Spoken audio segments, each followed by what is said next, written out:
How's everybody doing? You're doing better than I am, huh? Yeah.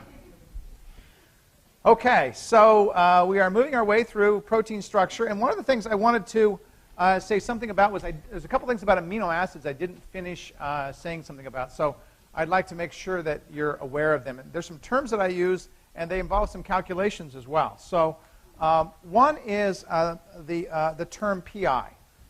You probably have seen it on some of the problem sets, and I haven't explained that to you. So I want to say a little bit about what that is. So PI is a pH. It's a special pH. It's a pH at which a molecule, that's any molecule, has a charge of exactly 0. The PI for a molecule must be calculated precisely. It's not something that some of the estimates that I give you will work. Okay? Now, one of the estimates that I've given in the notes, I haven't talked about it specifically in class, but I'll mention it here also, is there's an estimate you can make for a charge of a molecule based on its pH and its pKa. And this estimate that I'm going to give you for the charge of a molecule only works for estimating. It does not work for calculating PI. Okay? So here's the estimate. This estimate is one I will not give you on an exam. You'll need to know what I'm getting ready to tell you.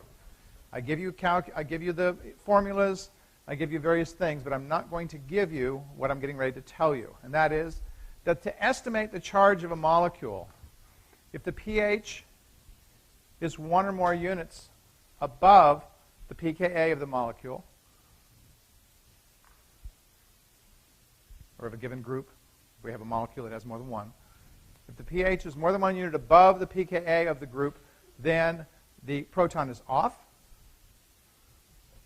And if the pH is 1 or more units below the pKa, then the proton is on.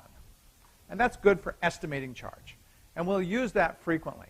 So you're going to estimate charge of amino acids. You may estimate charge of proteins and so forth. That's very good for that estimate.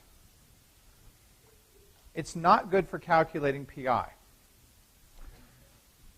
Now, I'm not going to go through how you calculate PI here because I have a video online that shows you how to calculate PIs. People think that that the only videos in the class are the ones that are under this column on the left. In fact, if you look on the right, you'll see problem-solving videos here, and there's more as you go further down. Practice protein charge problems here. If you watch those videos and you work through those problems, you will have some good practice. So how do you calculate the PI? The PI is calculated as the average of the two pKa values around where the molecule has a charge of approximately 0. Okay? So when you look at a titration plot, you'll see a place where a molecule has a charge of approximately 0. It's the average of the two pKa values around that. That means that you can't just add up the pKa's and average them. You've got to do a plot and figure out where that approximate 0 point is and then average the two pKa values on either side of that. If you watch the video, it should help you. And if you have questions after that, then of course come see me. All right. So PI is a very important thing because it's the place where a molecule has a charge of exactly 0. And we'll see later that there's some times when it's useful for us to know when a molecule, a protein, an amino acid, or whatever, has a charge of approximately 0. We'll see when that occurs. Okay. Another term I haven't used that I've mentioned also, I think, in my highlights, but I'll bring it up here, is the term zwitterion. Z-W-I-T-T-E-R-I-O-N.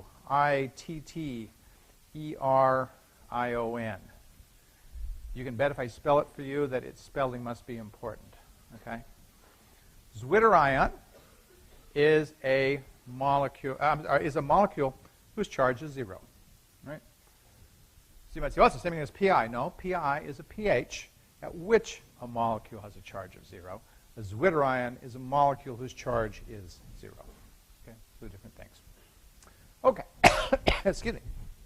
All right, so I want to make sure I got those out there because there are some problems that I've got, practice problems to work, and who knows, you might even see something like that on an exam. So it's entirely possible that you'll have that happen. So I want to make sure that you're familiar with those things. Questions about that? No questions? Okay. Question? Yeah?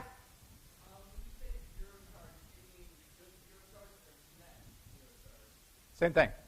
question was, do I mean zero charge or net zero charge? And the answer is same thing. A molecule has a zero charge if its net charge is zero. Yep. Okay. All right. Well, let's see. So last time I got to the point of talking about Ramachandran plots, and I don't want to make too big of a deal out of Ramachandran plots, all right? Because students go, oh my God, what do I have to know about this, et cetera, et cetera. Well, what you have to know about Ramachandran plots is, first of all, they're theoretical plots that tell us something about the structure that a protein can have. Okay? It tells us something about the structure. All right? So this was the Ramachandran plot that I showed you last time, and I noted that there was an awful lot of space on a Ramachandran plot where structures are not stable. Okay? Now, I'll remind you that a Ramachandran plot has a plot of phi and psi, and there's 360 degrees for each one, from plus 180 to minus 180, from minus 180 to plus 180. These are rotational angles of the two bonds around the alpha carbon. I don't care if you memorize which one is which. That's not an important thing. But what is important is the fact that there's only certain rotations around those bonds that give rise to stable protein structures. Anything that's colored up here is relatively stable. The darker it is, the stabler it is. All right?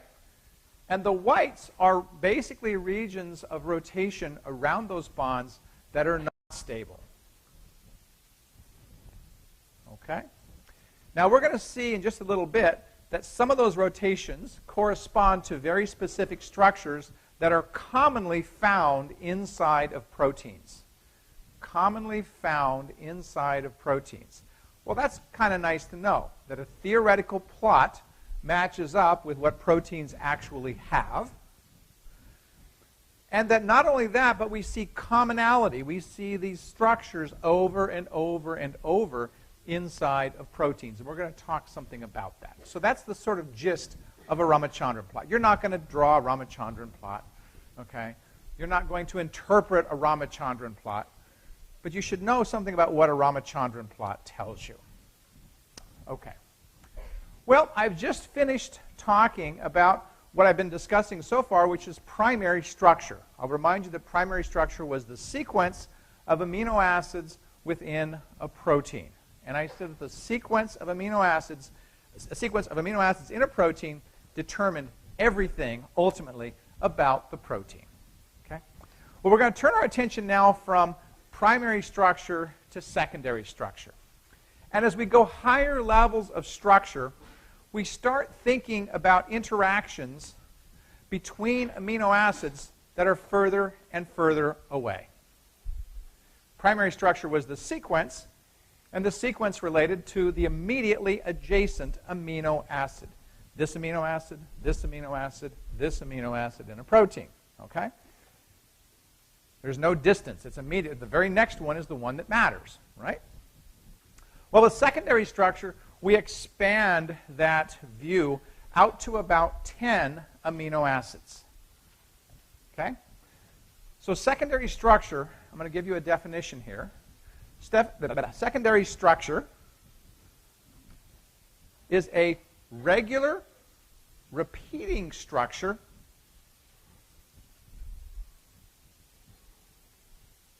that arises between amino acids less than 10 apart. Less than 10 amino acids apart. It's a regular, repeating structure that arises as a result of interactions between amino acids that are 10 or fewer apart. Now, that's a definition, all right? In reality, what does secondary structure mean? All right?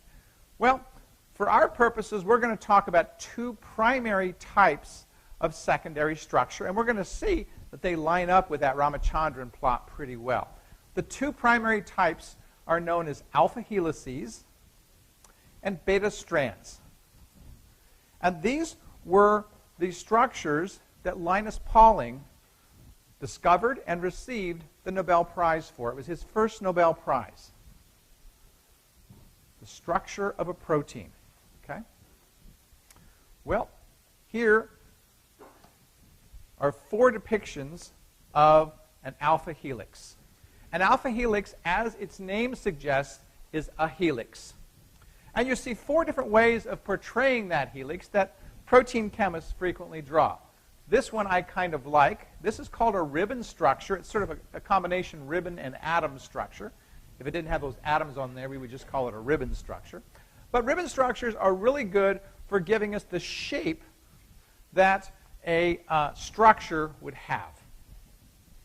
If we wanted to be precise, we would actually look at the second structure here, and this is the depiction of what that short section of peptide would look like if we looked only at the atoms. It's a little harder to look at, but it also has an advantage that in this structure we can see some of the forces that are stabilizing this alpha helix. The forces that stabilize an alpha helix are hydrogen bonds. Hydrogen bonds stabilize an alpha helix, and you can see them in this structure here as little green dashes. These little green dashes arise between amino acids that are about 4 to 7 amino acids away. That's less than 10. Notice that the definition I gave you said it's a regular repeating structure. What does that mean? Well, a coil is a regular repeating structure. That's what this alpha helix has. That's what this is trying to portray. What else can we say about an alpha helix? Well, what we can say also shows up nicely in both C and D. If we look at those green dots that are on there, on each of these, the greens correspond to the R groups. Now, if we look at this, we see in an alpha helical structure that the R groups are pointed outwards from the helix. That's nice. Some of you have asked me individually, and I think somebody asked in class also, do some amino acid side chains affect the structure of the protein? The answer is yes, they do. We try to put 2 bulky side chains next to each other that it may very well disrupt and prevent an alpha helix from forming. Now, we can actually use computer programs to analyze an amino acid sequence and predict with a reasonable amount of certainty if a given segment of a protein is present in an alpha helix. A computer program can do that using the knowledge that we have of the R groups and so forth. Okay? So that's something that a computer can do for us quite readily. This shows some of the interactions between the hydrogens and oxygens and hydrogens within an alpha helix.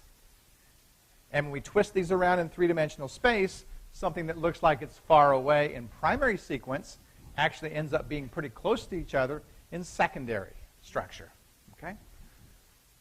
So this and this are fairly close when the alpha helix forms. Okay. If we look at the Ramachandran plot, we see, there are 2 places on the Ramachandran plot where the helices can form. One is a right-handed helix, which is very common, and the other is a left-handed helix, which is very rare. But they appear right square in the middle of predicted regions of stability by Ramachandran.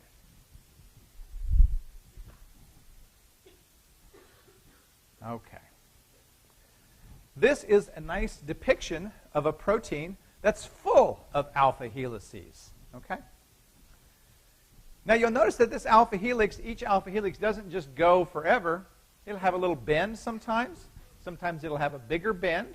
And we'll talk about those bends when we talk about tertiary structure. But suffice it to say that there are proteins that have almost exclusively alpha helical structure. Not all proteins, but some proteins have that. All right, another common secondary structure, and the second one described by Linus Pauling, is known as what some people call beta sheets. I like to call them beta strands. If we take beta strands and we arrange them together, we get a sheet. So a sheet is an arrangement of a bunch of beta strands. Okay? We'll start here with the Ramachandran and look, oh, wow. The beta strands structure right square in the middle of the theoretical region of stability in the Ramachandran plot. What is a beta strand? Well, let's talk about that. Here's what a beta strand looks like. It's a little hard to tell from this figure what it looks like, but a beta strand is like a helix in 2 dimensions. A helix goes round and round and round. A beta strand is like, it's also called pleats. Up, down, up, down, up, down, up, down, up, down, like that. Okay? So it's a flattened 2-dimensional version of an alpha helix. All right. This depicts that up, down pretty well. Okay? Up, down, up, down, up, down, up, down, up, down. Okay? You see that the greens, again, are the R groups. And you remember from the structures that we saw before of the R groups that they were on opposite sides every other one. So here's one in the back, front, and here's the central part with the carbonyl group, the alpha carbon, and the carboxyl group, up, down, up, down, up, down, up, down, up, down. You can see like that. Now, what this shows is interactions between 2 different beta strands. 2 different beta strands interact like this. They're going to give rise to a beta sheet, which is a set of them. Now, when we look at this, we see that what stabilizes the beta sheet are hydrogen bonds again. Hydrogen bonds are holding together beta sheets. We might have a whole stack of these. We might have 10 of them. If we had 10 of them stacked up like that, or maybe even more, we would have something known as silk. Silk is full of beta sheets.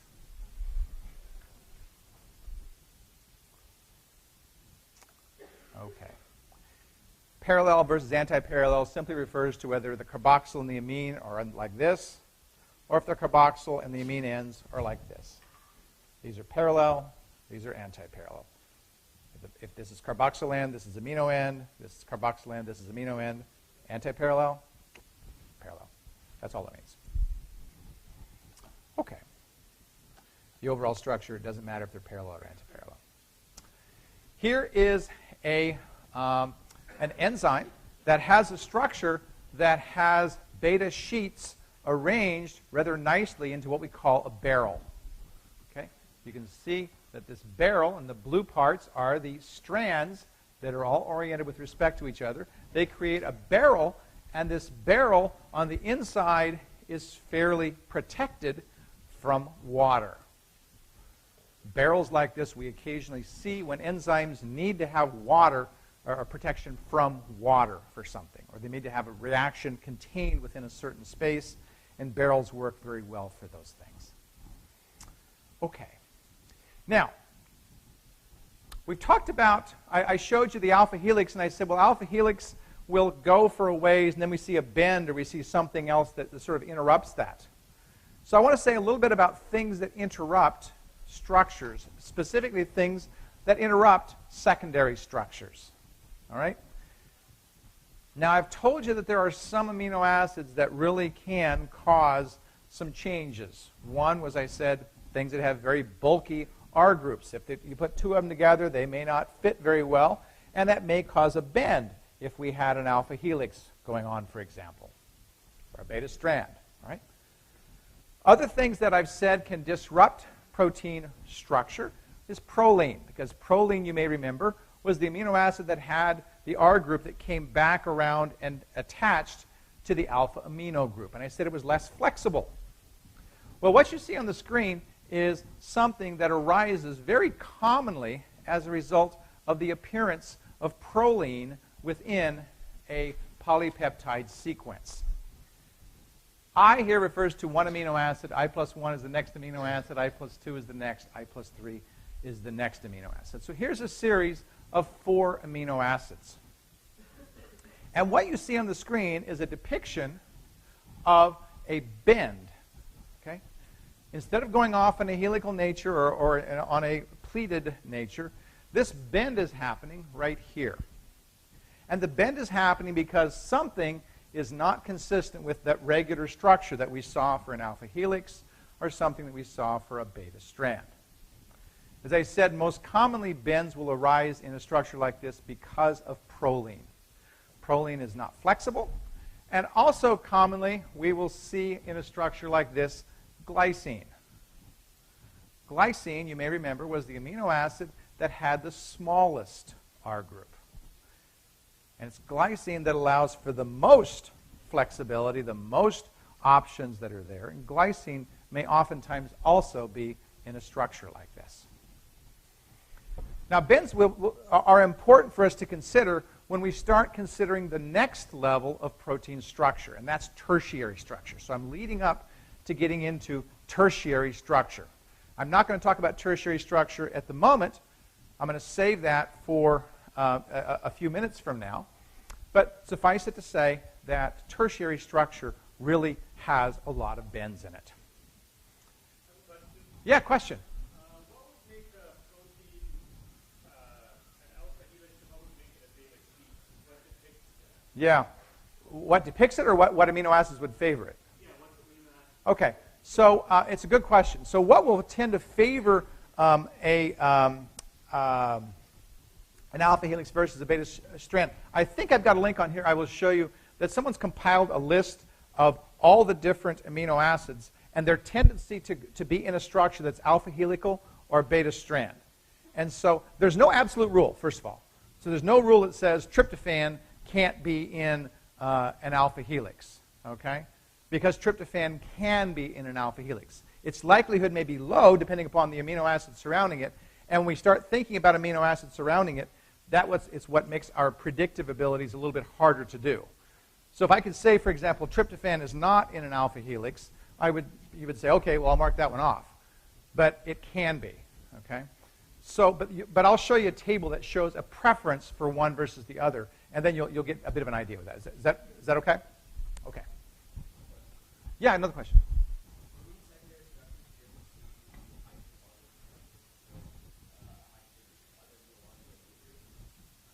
Do you ever see a hydrogen bonding occurring with something other than something in the amine group? Let me think about that for a second. So you will not get it within the backbone because in the backbone, the only things that can hydrogen bond there are those that are linked to the amine because you have to have a partial positive charge. And there's nothing in the backbone that would have a partial positive charge except for that. If we think about R groups, yes, we can have that because R groups can have a variety of things that are inside of them, but not inside the backbone. Okay? Good question. Okay. I've already talked about that. Okay. All right. Now, I didn't want to talk about tertiary structure yet because I wanted to talk about a special class of proteins that are interesting because they only have primary and secondary structure. Most proteins have at least primary, secondary, and tertiary. Some will have quaternary, some won't, we'll see. Most proteins have primary, secondary, tertiary, but there's a group that has almost exclusively primary and secondary and very, very little, if any, tertiary. This group of proteins that has only primary and secondary structure, known as fibrous proteins. And as their name would suggest, they're fibers. So we could imagine something that has an alpha helix and it just keeps going and going and going and going and going and going and going and going, and your hair would be a really good example. Okay? So your hair is full of alpha helices that just go on and on and on and on and on and on. Now, an individual hair is comprised of course, many individual alpha helices all meshed up and intertwined and so on and so forth, so it's a little complicated. But the important point is that they don't fold. They don't have much in the way of tertiary structure. If you have curly hair, you may have some slight bends that happen as a result of some disulfide bonds that happen that cause some bending to happen within that overall bigger structure. All right? So people who go, and people used to go do this and get permanents and things like that to get their hair styled and curled and so on and so forth, would come out of the hairdresser smelling like stinky because the hairdresser had to break those disulfide bonds. Those are sulfur bonds. They had to use sulfur compounds to do that, and that's why your hair stinks after a permanent.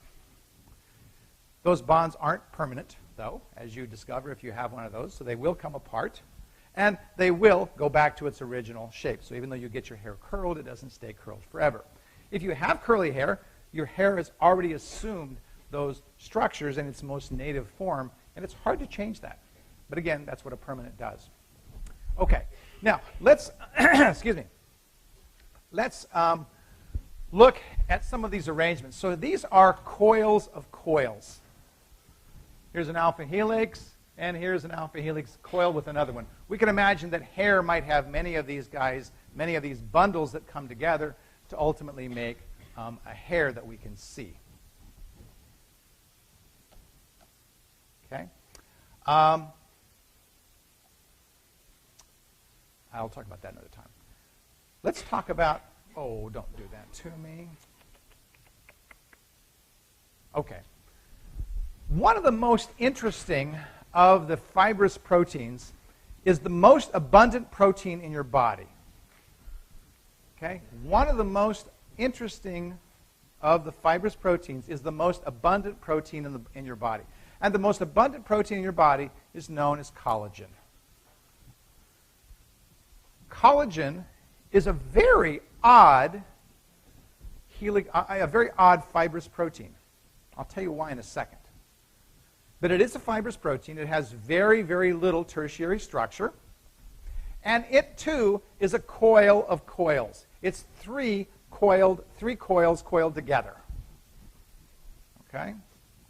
So that was actually, here it is. That's one depiction of it. We see three coils coiled together. We see one strand in blue, one strand in red, and one strand in yellow. Okay? Collagen is the glue that holds us together. It attaches cells to each other. It attaches bones to muscle and a variety of things. Okay? So collagen is really an important glue for us. And that's why we have so much of it. Very, very important for us to have that glue that holds us together. Okay? Now, I'm going to tell you something that's kind of cool and has medical implications about collagen. All right?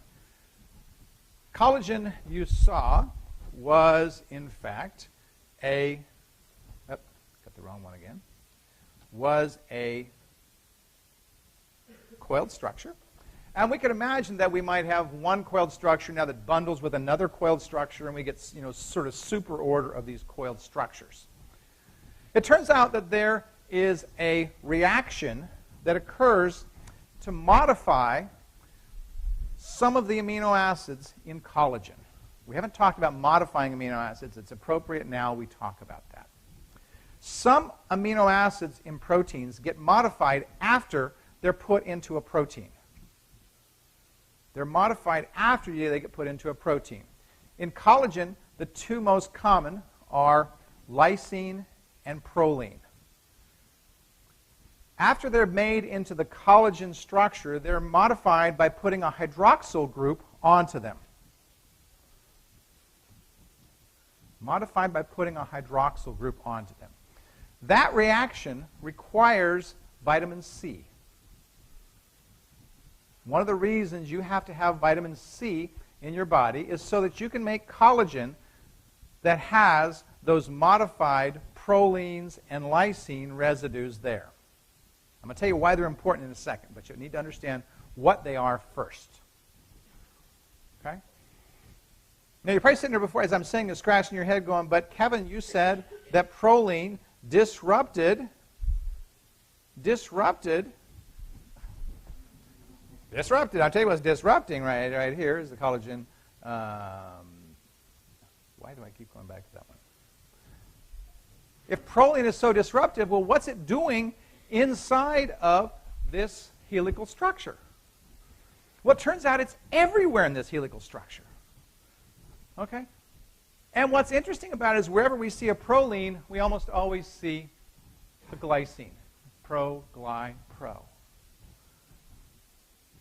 This is a little bit of a clue as to what's going on.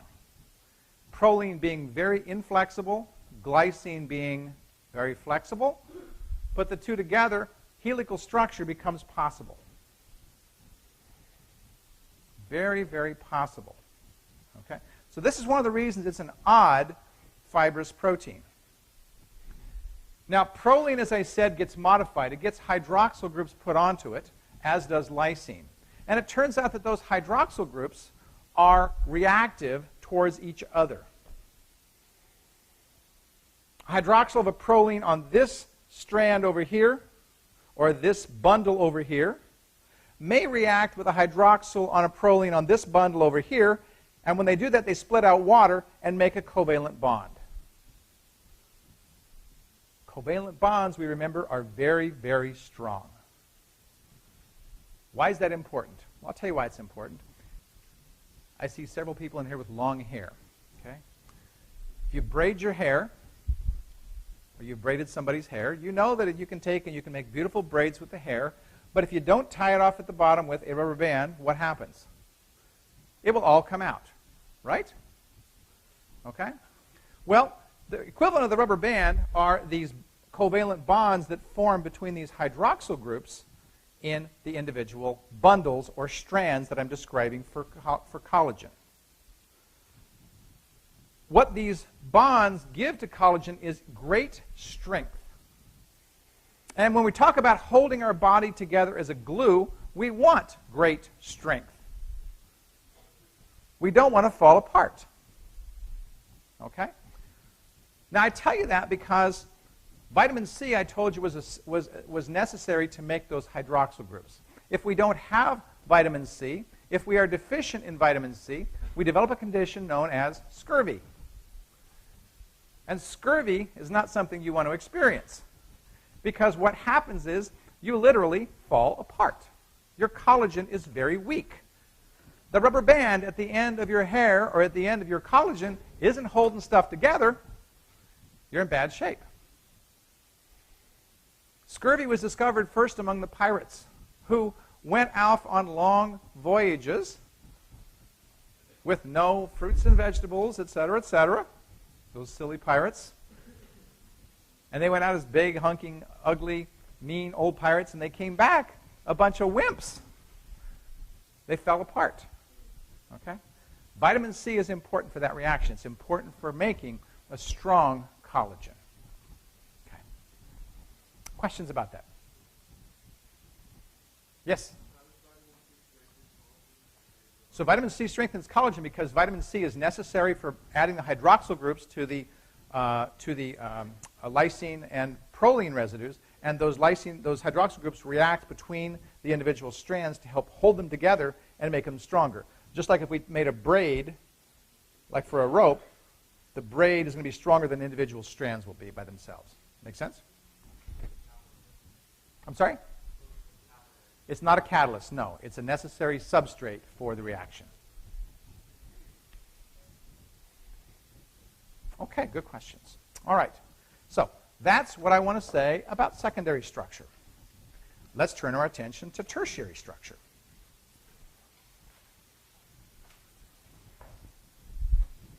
Now, as I said earlier, the higher the level of structure, the further apart the interactions are. All right? This is a structure of a protein that we're going to talk a fair amount about next week. It's called myoglobin. Myoglobin is a protein that is not fibrous.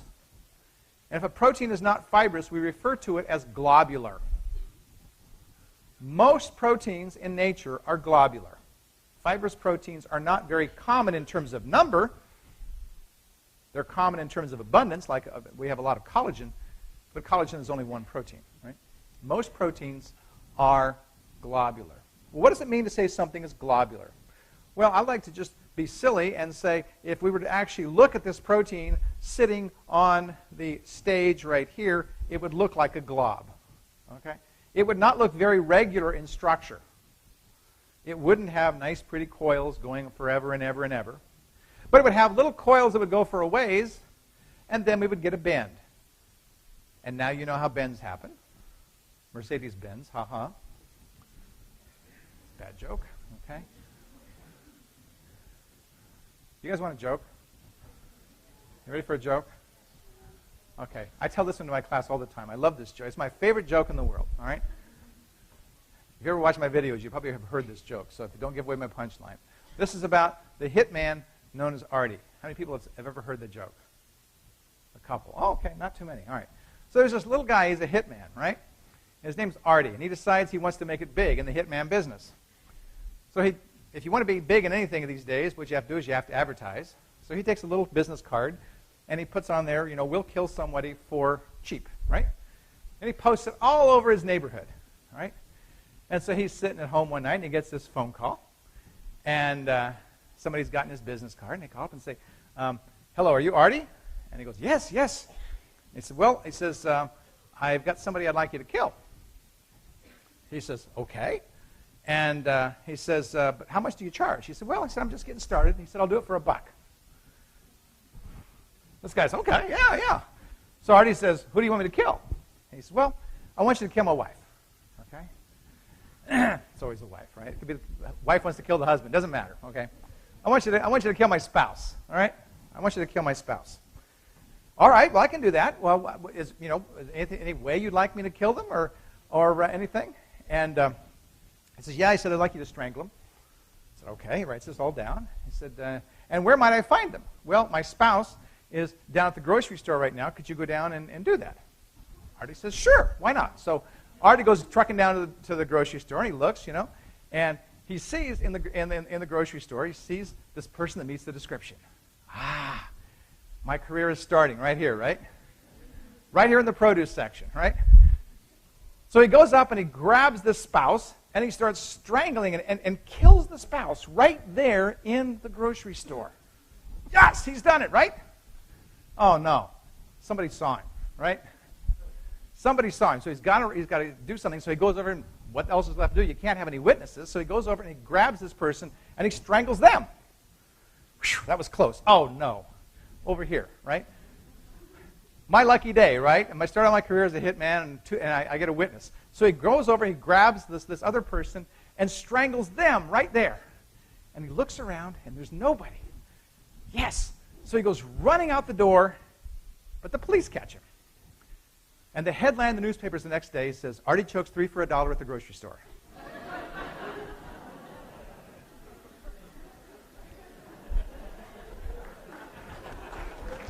Thank you. You see why that's my favorite joke, right?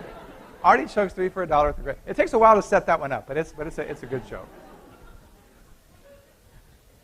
Don't tell your friends. That way when they take this class next year, they won't have heard the joke. That'll be good. Okay, back to tertiary structure. So, tertiary structure arises because of Mercedes-Benz, right? And the joke still doesn't work, I guess, after that joke. All right, what do we have are alpha helices that go for a ways, and then they turn. Then they go for a ways, and then they turn. They go for a ways, and then they turn. Those turns give rise to a three-dimensional structure. When we think about the three-dimensional structure of a protein, the turns are really critical because slight changes in those turns point the helix in a very different kind of a direction. Okay?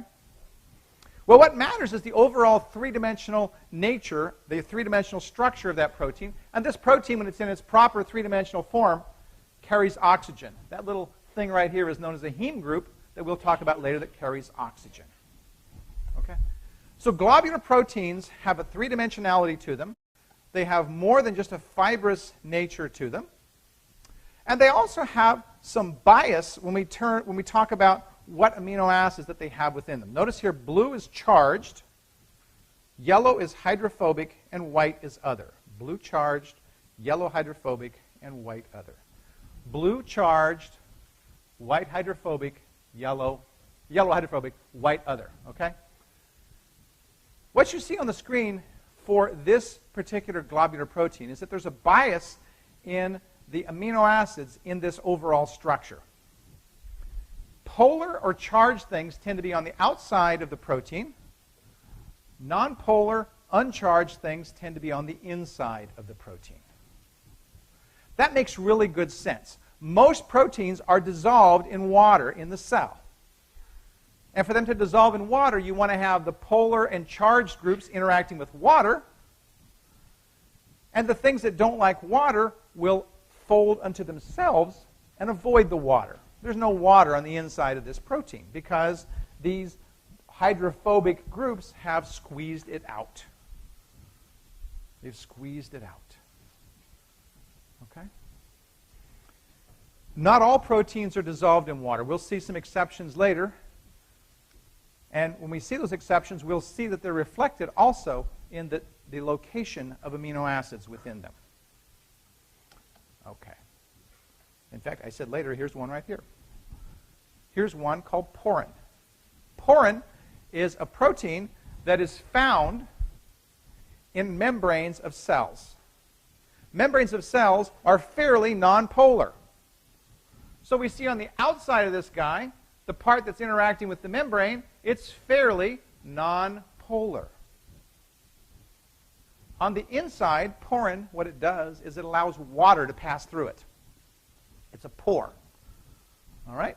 And we see on the inside of this guy, here are the hydrophilics, or the polar charge groups that allow water to interact and come in through there.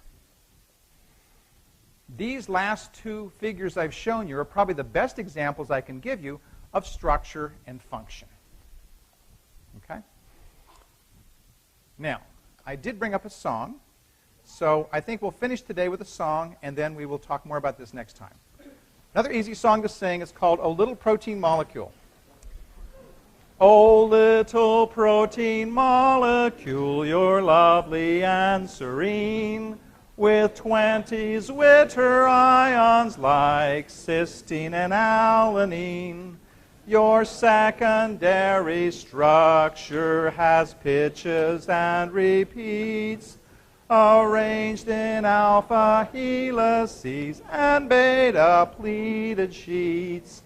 The Ramachandran plots are predictions made to try to tell the structures you can have for angles phi and psi. And tertiary structure gives polypeptide zing because of magic that occurs in protein folding. A folded enzyme's active and starts to catalyze when activators bind into its allosteric sites. Some other mechanisms control the enzyme rates by regulating synthesis and placement of phosphates. And all the regulation that's found inside of cells reminds the students learning it of pathways straight from hell. So here's how to remember the phosphate strategies. They turn the GPBs to A's and GSAs to B's. We'll talk more about those later. So.